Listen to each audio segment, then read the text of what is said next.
Hello everyone, welcome to my channel. So today we are starting off from where we left from the last video. We have to start revocation of proposal otherwise than by communication. When a proposal is made, the proposer may not wait indefinitely for its acceptance. The offer can be revoked otherwise than by communication or sometimes by lapse. ज़रूरी नहीं है कि आप acceptance को revoke करके या offer को revoke करके ही उसे वापस लें. अगर आप उस पर रिस्पॉन्ड नहीं करते हैं तो भी हम उसको एक तरीके से रिजेक्शन मानते हैं उस ऑफ़र की. सो आप किस तरीके से ऑफ़र को रिवोक कर सकते हैं? By notice of revocation. First is the very simple mode of revocation कि आप रेवोकेशन का नोटिस दे दें तो आपका ऑफ़र रिवोक मान लिया जाएगा. A offered B to sell goods at ₹5,000 through a post.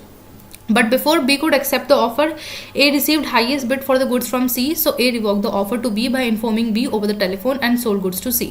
So आप सिमिलर अगर ऑफर रिवोक करना चाहते हैं, यानी कि A B को गुड्स देना चाहता था बट C ने ज़्यादा प्राइस में वो गुड्स खरीदने चाहें तो A ने B से कह दिया कि मैं अपना ऑफर रिवोक कर रहा हूँ और मैंने गुड्स C को बेच दिए हैं. So that is a valid revocation कि आप नोटिस देकर भी अपना ऑफर रिवोक कर सकते हैं. Now the second mode is by lapse of time. The time for acceptance can lapse if the acceptance is not given within the specified time, and where no time is specified then within a reasonable time. The acceptance can lapse if the acceptance is not given within the specified time. अगर आप अपनी acceptance एक specified time में नहीं देते हैं तो वो एक्सेप्टेंस रिवोक मानी जाएगी. और टाइम जो है that is a reasonable time जो कि डिपेंड करेगा पर्टिकुलर सिचुएशंस पर. This is for the reason that proposer should not be made to wait indefinitely. इसका रीज़न ये है मेन कि जो ऑफरर है, ऑफर देने वाला, उसे वेट नहीं करवाना चाहिए इनडेफिनिट टाइम पीरियड के लिए.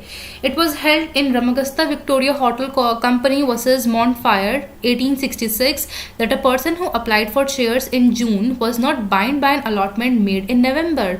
यानी कि एक पर्सन जिसने जून को शेयर्स के लिए अप्लाई करा था और उसे अलॉटमेंट दी जा रही है नवंबर पर. सो ये जो है ये एक्सेप्टेंस का एक रीजनेबल टाइम पीरियड नहीं है.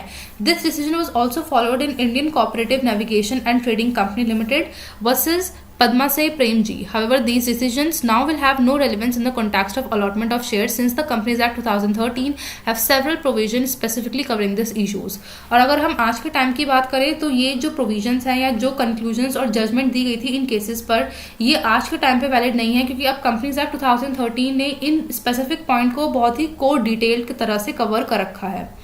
By non fulfilment of condition precedent. अगर ऑफर में कोई कंडीशन दी गई है और आप उस कंडीशन को फुलफिल नहीं करते हैं तो भी आपके एक वैलिड एक्सेप्टेंस नहीं है और आपके ऑफर को रिवोक मान लिया जाएगा. Where the acceptor fails to fulfil a condition precedent to the acceptance the proposal gets revoked.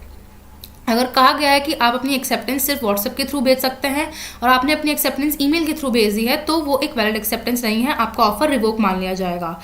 This principle is laid down in section 6 of the act. ये सेक्शन 6 हमें बताता है that the offerer may instance में impose certain conditions for such as executing a certain document और depositing certain amount as earnest money.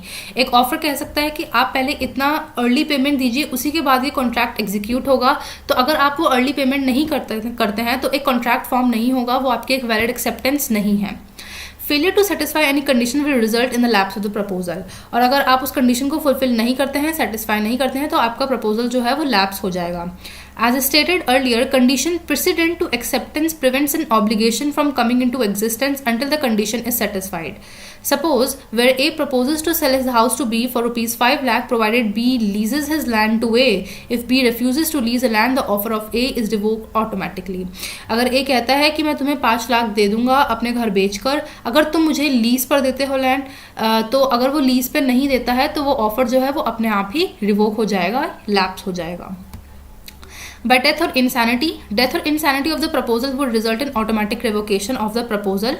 और अगर जिसने offer दिया है उसी की डेथ हो जाती है या वो इंसेन यानी कि वो पागल हो जाता है तो भी आपका ऑफर जो है वो लैप्स और रिवोक हो जाता है.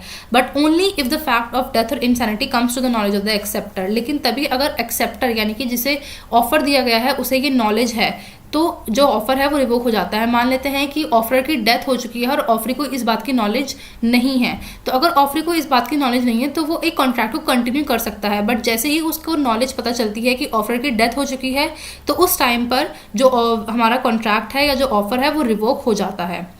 Counter offer. अगर सामने वाला बंदा ये बोलता है कि उसने काउंटर ऑफर दे दिया है या कि यानी कि उसने एक स्पेसिफाइड कंडीशन दे दी है कि हम एक कंडीशनल एक्सेप्टेंस पे ही आपके इस ऑफर को एक्सेप्ट करेंगे, तो भी आपका दिया हुआ ऑफर जो है वो लैप्स हो जाएगा।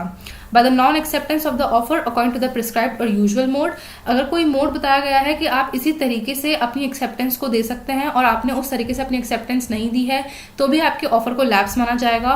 और बाय सब्सिक्वेंट इलीगैलिटी, अगर आपके ऑफर में कोई भी इलीगल चीज है तो भी आपका ऑफर जो है वो रिवोक माना जाएगा।